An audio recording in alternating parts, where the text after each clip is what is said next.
자, 요한일서 강의가 계속되고 있는데 오늘은 우리 말씀을 본문 읽은 대로 요한일서 2장 12절서부터 17절입니다. 요한일서의 핵심은 사귐입니다. 사귐, fellowship, 교제이죠. 자, 예수 그리스도가 누구입니까? 사도 요한을 통해서 예수 그리스도가 말씀입니다. 말씀이 태초에 말씀이 계셨고 그 말씀이 하나님과 함께 있고 그 말씀이 하나님이다라고 요한복음을 통해서 우리에게 알려주었고, 요한 1서에서도 이 생명의 말씀을 우리 안에 들어오면 우리는 하나님과 하나님 아들인 예수 그리스도와 사귐을 갖게 되고 그와 이미 연합한 교회의 형제들과도 사귐을 갖게 되는, 예수를 믿는다는 것이 바로 사귐이라고 요한 사도는 우리에게 친절하게 알려줍니다. 여러분 정말 기가 막히지 않습니까? 다른 어느 종교에서 말하지 않는, 우리가 예수를 믿는다는 것은, 하나님을 믿는다는 것은 무엇이냐? 하나님과 연합되고 예수 그리스도와 연합되고 하나님과 예수 그리스도와 사귀는 것이다. 인격적인 만남이다. 관계다라고 우리에게 가르쳐주고 있습니다. 그럼에도 불구하고 우리는 여전히 죄성을 가지고 있기 때문에 우리는 그 사귐 속에서 그 사귐이 계속되고 그 사귐이 막힘이 없이 형통하도록 하나님께서 우리에게 장치를 만들어 주셨는데, 바로 예수 그리스도가 우리의 대언자고 우리의 보혜사고 그분이 바로 화목 제물이 되셨다는 거예요. 하나님과 우리 사이에 계속해서 화목이 이루어지도록, 하나님과 우리 사이뿐만 아니라 우리와 형제 사이에 계속해서 화목과 화해가 이루어지도록 하나님께서 예수 그리스도를 우리에게 주셨다는 것입니다. 우리가 그를 믿고 그가 우리의 대제사장임을 확신을 가지고 그 앞에 우리가 날마다 죄를 고백하면 우리의 모든 죄를 사해 주신다는 것입니다. 십자가의 복음은 예수 그리스도는 어떤 죄도 다 사해 주실 수 있는, 어떤 죄도 그 앞에는 무력해질 수밖에 없는, 우리가 고백만 한다면 하나님은 예수 그리스도 안에 그런 능력을 주셨다는 것입니다. 그러므로 우리가 판단해서 내 죄는 하나님이 용서해 주지 못할 것이다 라고 우리가 스스로 숨긴다면 그는 우리가 하나님을 온전히 믿지 못한다는 것입니다. 하나님은 우리에게 요한을 통해서 말씀합니다. 내가 진정 하나님을 믿는다면 그것은 하나님과의 사귐인데, 하나님은 공동체 안에서의 사귐인데, 그 사귐이 정말 실질적으로 이루어지는 모습은 무엇이냐? 형제를 사랑하는 모습으로 나타난다는 거예요. 내가 하나님을 믿는다, 예수를 믿는다 하면서 하나님과 사귐 속에 있다고 하면서 형제를 사랑하지 못한다면 그 사람은 하나님과 사귐 속에 있지 않다는 것입니다.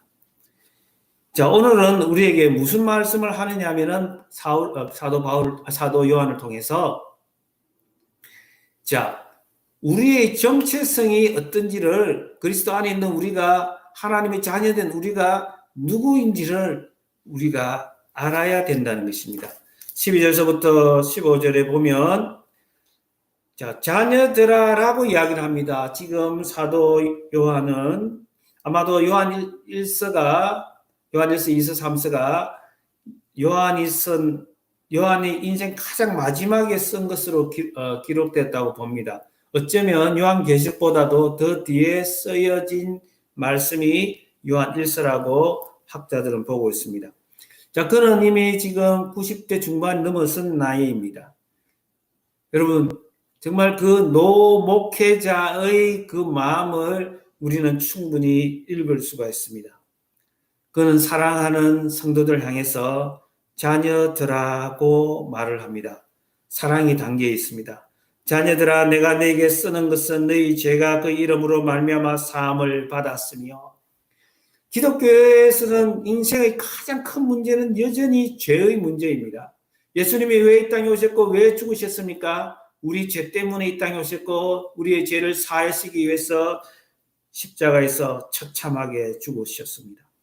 너희 죄가 그 이름으로 말미암아 사함을 받았으며 너희는 죄의 문제가 해결된 자다. 이젠 더 이상 죄와 짝하지 말라고 우리에게 말씀을 하시는 것입니다. 그러면서 아비들아, 청년들아, 아이들아라고 이야기하면서 교회 안에는 이런 수준의 영적 수준의 차이가 있음을 또한 우리에게 가르쳐 주기도 합니다. 그럼에도 불구하고 아이들아, 청년들아, 자녀들아 하는 말은 또 같다라고도 볼 수가 있습니다. 아비들하고 말씀하면서 너희가 태초에 계신 이를 알았으며, 태초에 계신 이가 무엇입니까? 태초에 말씀이 있었고, 태초에 말씀이 있었던 그 말씀이 하나님과 함께 계셨고, 그분이 바로 하나님이라고 말씀하시고, 그 말씀이 육신이 되어 우리 가운데 거하셨고, 그분은 바로 독생자의 영광이요 은혜와 진리가 충만하더라고 말씀했는데, 태초에 계신 이는 바로 예수 그리스도입니다. 예수 그리스도를 알았다는 거예요. 체험적으로 우리가 눈으로 보았고 만졌고 들었다라는 것입니다. 자, 그러므로 예수를 믿는다는 것은 누구냐? 믿는다는 사람은 바로 그리스도인은 태초에 계신 이를 안 사람이에요. 인격적으로 만난 사람입니다. 청년들아, 내가 너희에게 쓰는 것은 너희가 악한 자를 이겼음이라.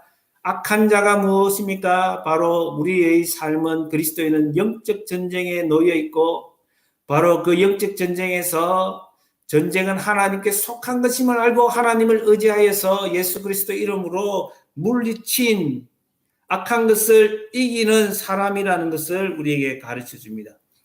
아이들아, 너에게 쓴 것은 너희가 아버지를 알았으며, 아비들아, 내가 너에게 쓴 것은 내가 태초부터 계신 이를 알았으며, 청년들아, 14절 후반절, 청년들아, 내가 너에게 쓴 것은 너희가 강하고 하나님의 말씀이 너희 안에 거하시며 너희가 흉악한 자를 이겼음이라. 청년들아, 너희가 강하고 하나님의 말씀이 너희 안에 거하며, 너희들은 하나님은 우리가 모든 사람이 나이를 떠나서 예수 안에서 청년이 되기를 원합니다. 청년의 마인드를 갖기를 원합니다. 새벽 이슬과 같이. 그 청년들은 누구냐?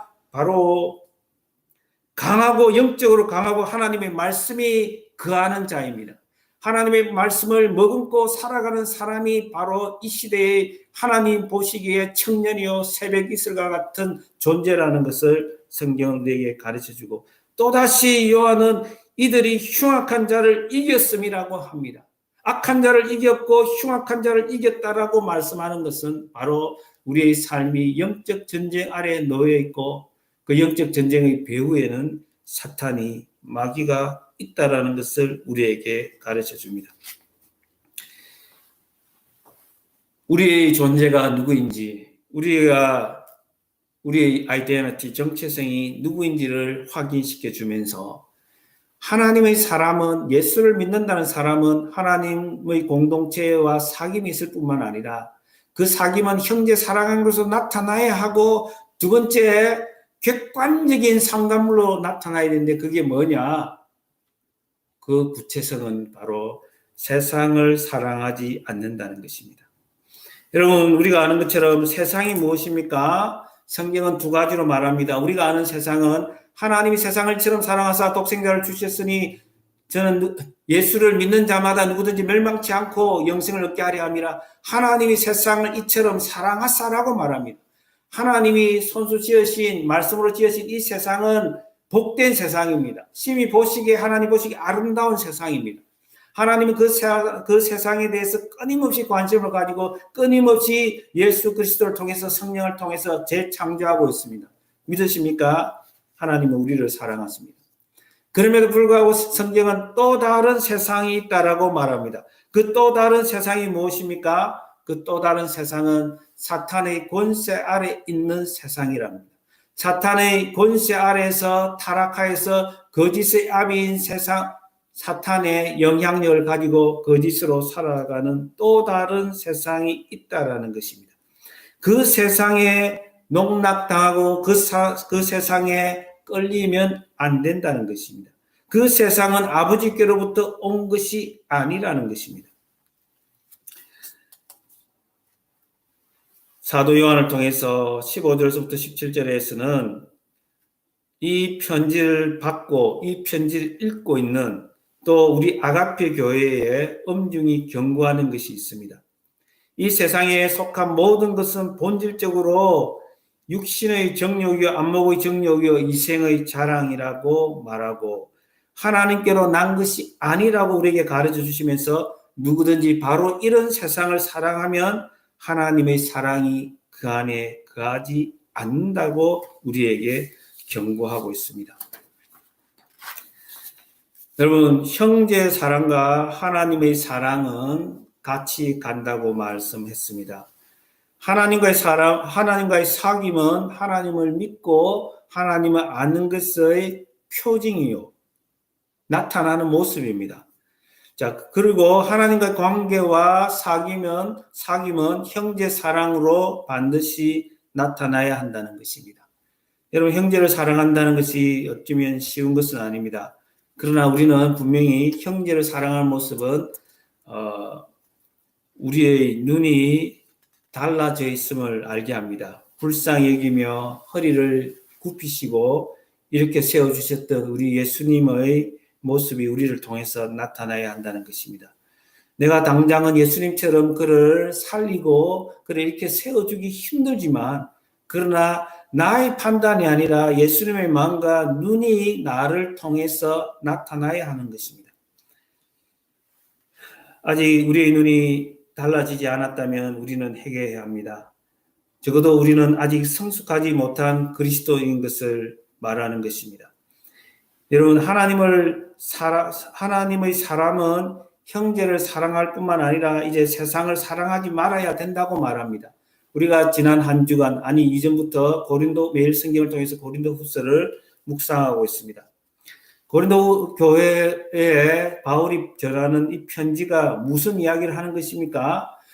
고린도 교회를 바울이 개척을 했는데 바울이 떠났을 때에 어느덧 쉽게 세상적 가치, 세속적 가치에 교회가 물들어서 급기야 세상의 가치가 복음적 가치를 뒤덮었을 뿐만 아니라 바울을 그들에게 생명의 복음을 전해주었던 그 바울을 보는 눈이 완전히 달라졌다는 거예요. 세상적인 안목으로 보더라는 거예요. 그래서 바울에 대해서 끊임없이 리더십에 대해서 공격도 해 들어옵니다.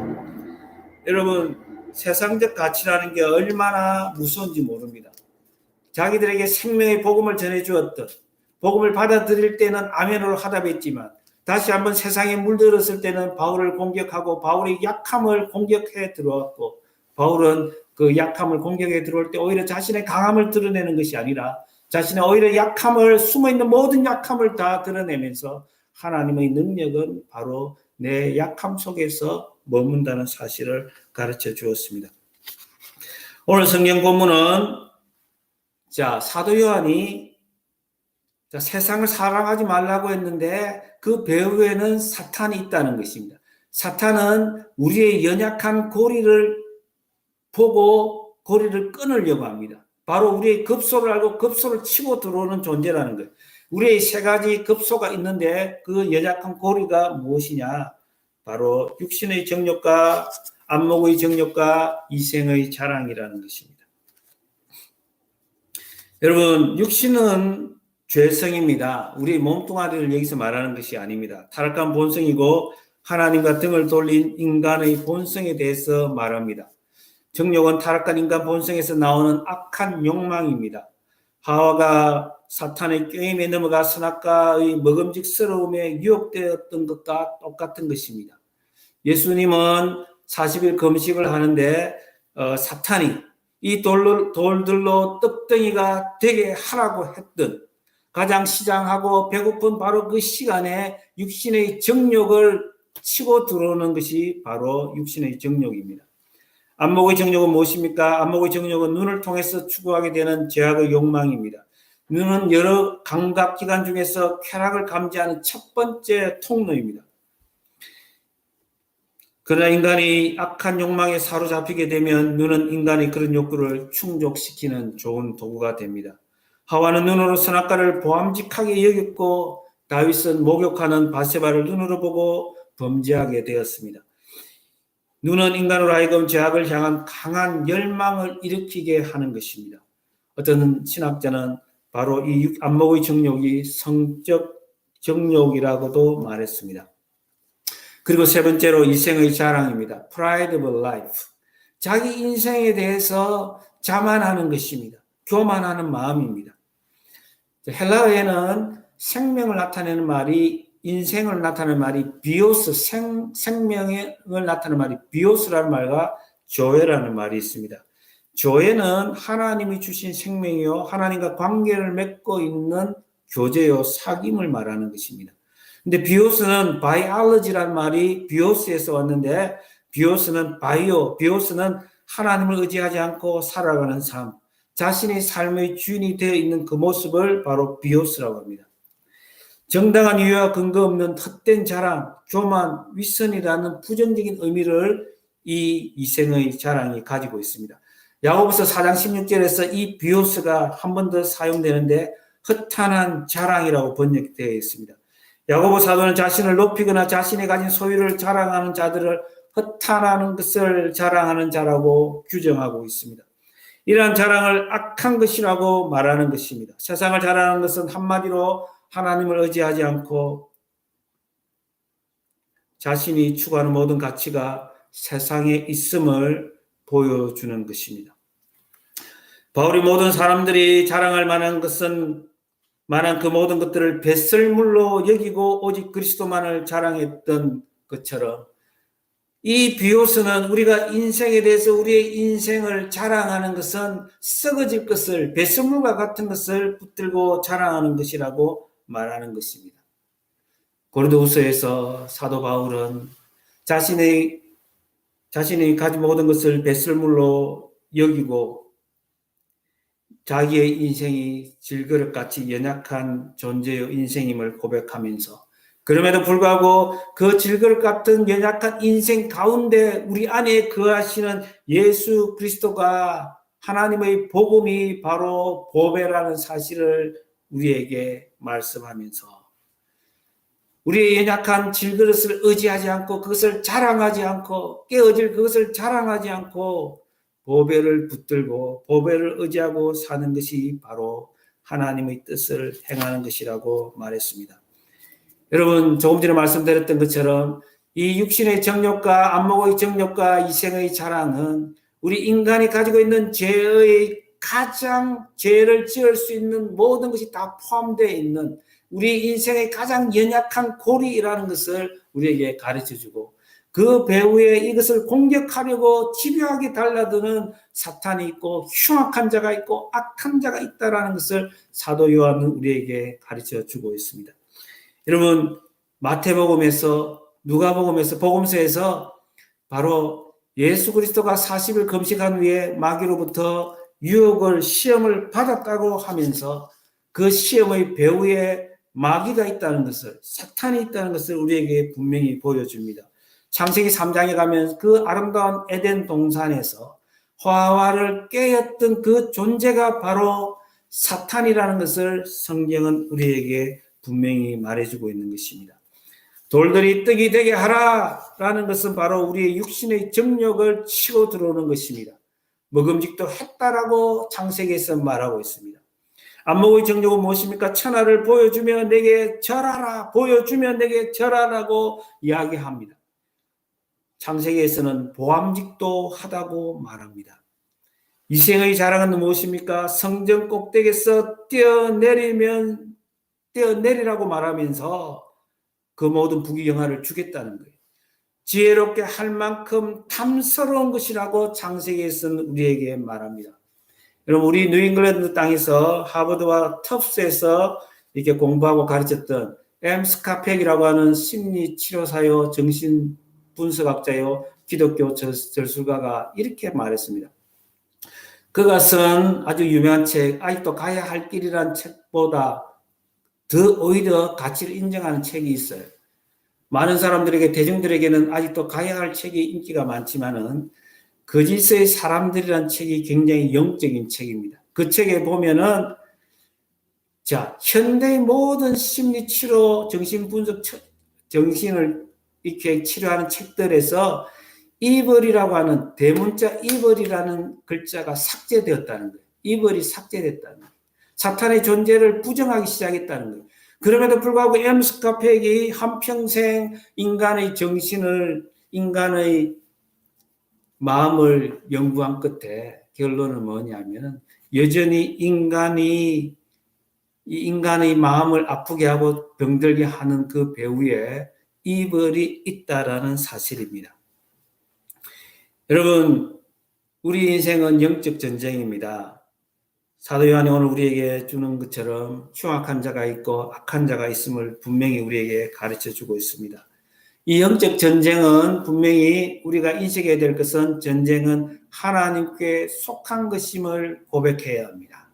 이 전쟁을 이기는 것은 바로 하나님의 손에 달려 있다는 것입니다. 우리가 능하신 하나님의 손을 의지하면 어떠한 치열한 영적 전쟁 속에서 우리가 유혹을 받고 시험을 당한다 할지라도 하나님의 능하신 손으로 이길 수 있다라는 그 확신만 있으면 우리는 이길 수 있는 것입니다. 예수 그리스도를 의지하여서 우리의 대장 되신 예수 그리스도를 따라가면 이길 수 있다는 것입니다. 여러분, 가을은 이중성을 가지고 있습니다. 어떻게 이중성을 가지고 있습니까? 여러분, 가을은 너무너무 아름답지만은 빨갛게 노랗게 물들어가는 그 모습이 너무도 아름답지만 한편으로 그 물들어가는 단풍과 함께 떨어지는 낙엽을 우리는 놓칠 수가 없습니다. 여러분, 가을의 이중성이라고 하는 것은 영어에서 분명히 드러납니다. autumn이라는 말이 있고 fall이라는 말이 있습니다. autumn이라고 하는 것은 추수를 상징하는 말이고 harvest. 자, fall이라고 하는 말은 조락을 상징하는 말입니다. 떨어지다는 거죠. 한편으로는 추수하는 즐거움이 있지만 한편으로는 떨어지는 아픔도 있는 것이 바로 가을의 이중성입니다. 이 가을을 통해서 우리가 무엇을 생각할 수가 있느냐면 이 세상은 정말 아름다운 것으로 열매를 맺어가는 부분도 있지만 영원한 것이 있음을 바라보기도 하지만 한편으로는 떨어져 가고 또 한편으로는 이 떨어짐과 함께 모든 것이 허무하게 끝날 것임을 우리에게도 가르쳐 주는 것입니다. 그러므로 우리는 썩어질 것을 내려놓고 영원한 것을 다시 한번 굳게 붙잡는 은혜를 누려야 합니다. 세상이 가치 있다고 생각하는 것이라도 그것이 썩어질 것이면 우리는 당연히 내려놓아야 합니다. 그러나 영원한 것, 하나님의 생명을 누리면서 그 안에서 예수 그리스도와 한해된 자들과 사귐을 갖고 또 이 세상을 우리가 사랑하지 않고 영원한 것을 사랑하며 이 세상에서 주는 것 사탄으로부터 오는 것이 아니라 하나님 아버지로부터 오는 것을 사모하고 그것을 누리는 우리 아가페의 모든 성도들이 되기를 주님의 이름으로 축원합니다.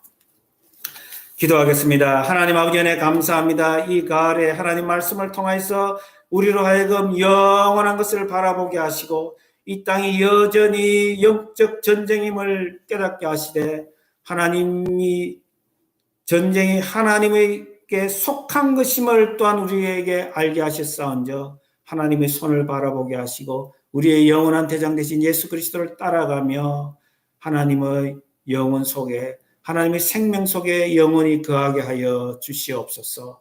우리 모든 성도들 일일이 기억하여 주시되 하나님 그 연약함을 어루만져 주시되 그 안에 하나님이 능력이 되게 하여 주시옵소서. 감사드리며 예수님 이름으로 기도드리옵나이다. 아멘. 아멘. 자, 이제 찬송가 436장 나 이제 주님의 새 생명 얻은 몸 436장 우리 이어서 부르시겠습니다. 찬송 부르시고 헌금과 축복 기도로 예배를 피하고 1시 반에 다시 모이겠습니다.